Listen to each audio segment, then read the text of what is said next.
আর guys আমি তোমাদেরকে একটু বলে দেই, চিতার মানে ওকে দাফন করা হবে হচ্ছে ওর ফেনীতে, ওর গ্রাম যেখানে এলনা পাথর, ছাগলনাইয়া ফেনী, এখানে। তো কেউ যাইতে চাইলে যাইতে পারো। আজকে সম্ভবত বাদ এশা ওর জানাজা অনুষ্ঠিত হবে এলনা পাথর, ছাগলনাইয়া ফেনীতে। দোয়া করো তোমরা, এবং এই একটা শব্দ মনে রাখো যে চিতা বাংলাদেশে একটাই ছিল, একটাই হয়েছে, একটাই চিতা আজীবন থাকবে, আর কোনো সেকেন্ড চিতা হবে না।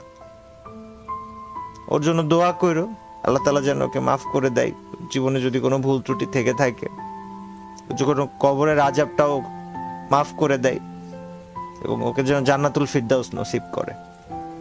তোমরা চিতা নামটাকে ফ্রি ফায়ারের স্পোর্টসের ইতিহাসে আজীবন বাঁচায় রাখবা। তোমরা এই দায়িত্ব আমি নিচ্ছি, তোমাদেরকে দিচ্ছি, এবং ফ্রি ফায়ার যেন চিতাকে আলাদাভাবে রিকগনাইজেশন দেয়, যেন আজীবন স্পোর্টসের সাথে জেবি চিতা এই নামটা লেগে থাকে।